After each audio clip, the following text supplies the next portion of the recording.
into the first issue, which is weaponizing the DMCA. And, you know, I suspect Twitch users, I suspect internet users are familiar with the idea that the DMCA can be used as a weapon. But this is a pretty crazy story about Beverly Hills cops who are very savvy, but also with paparazzi, are often subject to cameras and live streams. They've started using copyright music, playing copyright music when people are filming them as a deliberate way to trigger DMCA alerts. Knowing full well that the video being recorded while people are live streaming is going to get flagged, whether it's on YouTube, whether it's on Twitch.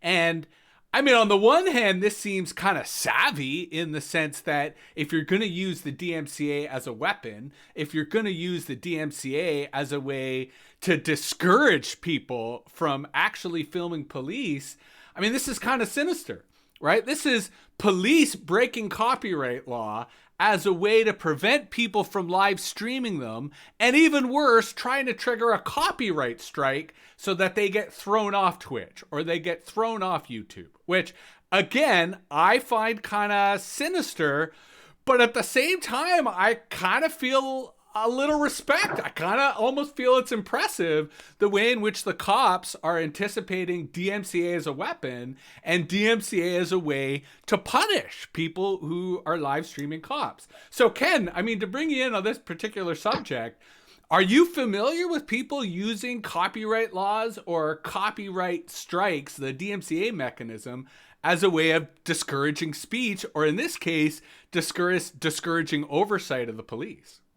Yeah, I've heard of people using that before to get it flagged, to get things flagged. That's a pretty popular way. I've heard of people where they're filming live rallies of, say, white supremacists. People come along with a boombox and play a copyright song, so the video gets flagged and never makes it out to a wider audience, for example.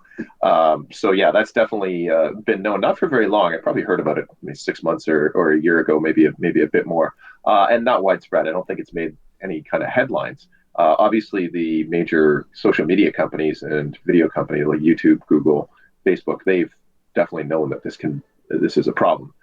Hasn't become a huge issue, but this one will put a kind of finer point on the whole situation with police who should be filmed and should be allowed to be filmed, despite the attempt to criminalize filming of police in the States has never survived any constitutional challenges. This definitely needs to be handled.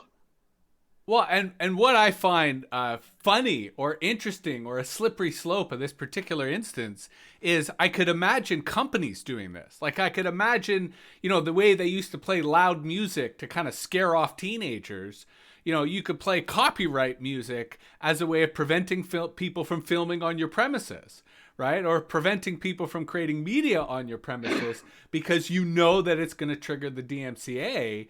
So, I mean, I'm obviously an opponent of copyright. I kind of think copyright in general is stupid, and that if copyright's going to exist, there should be ample fair use provisions.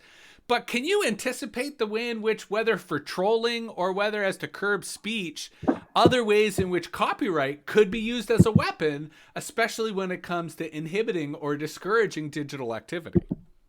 Well, of course. I mean, every expression is becoming digital now.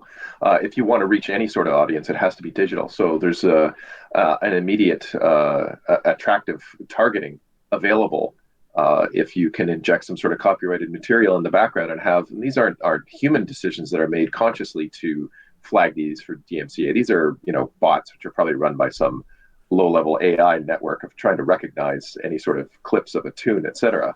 And this, of course, even though they have their fair use provisions, I think it's 7 seconds or whatever it is, that's obviously not going to handle anything longer than 7 seconds. So obviously it makes everything a target in some way. If you can inject your own content, especially in a public setting, then obviously other people can inject content, as I was giving the example of the boombox at the white supremacist rally. Well, and your point about the algorithms, especially being stupid low-level algorithms, is I think where there's an opportunity, right? I think that's why we're talking about weaponizing the DMCA, because the cops, the robo-cops, are so stupid, are so easy to game, that that's part of what makes it so vulnerable. That's part of what makes these hacks so viable. I mean, do you anticipate a time in which the machine learning models that are enforced, that are charged to enforce copyright, that they become smarter and more capable? Well, I don't know. How are you going to get them to recognize, white supremacist rally versus, filming cops versus kids filming themselves skateboarding with a boombox playing their favorite rap tunes? In that latter example, obviously, the music companies are not going to be in favor of that being allowed.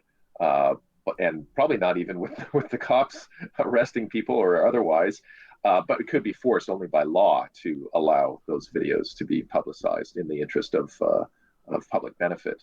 But there has to be some sort of laws in place there that would give exceptions. I mean, there are many exceptions to the DMCA for fair use, which are beyond the 7 second limit, and this would obviously be one of them. Now, getting that automatically configured into those bots that are doing the pre-filtering, that's tricky. And obviously, people can put their own DMCA challenges in. Like if your video, for example, on YouTube, I'm just speaking about how YouTube works. If you do get a DMCA challenge, you can keep your video online, but then it becomes a liability issue between you and the original content producer, and YouTube. Of course, they conveniently step out of the picture. And if they get a court order, they can get the video taken down, and then they can take you to court. So usually it discourages people, but that means that the people who are putting up the video have to decide whether it's worth the risk. Now, it could be quite obvious in the case of extreme police brutality that the video should be protected. They'd have many journalists rushing to their aid and helping them with any sort of legal challenges, which I could see going to the Supreme Court in terms of a constitutional challenge for free speech in Canada or the States. But for less obvious situations, I can see it being a problem. And the technology companies and lawmakers have to handle this together to create exceptions. Well, and Merlatron posted a comment in the chat on Twitch. What if someone copyrighted a simple series of tones that would be easily recognizable by DMCA algorithms and then could be played in public spaces on repeat, right? As Right. a kind of way of inhibiting this type of activity publicly. I mean, this is why I worry about the potential for copyright trolls to kind of exploit this type of activity against the public good, right? Against public interest, against the ability for people to express things in public.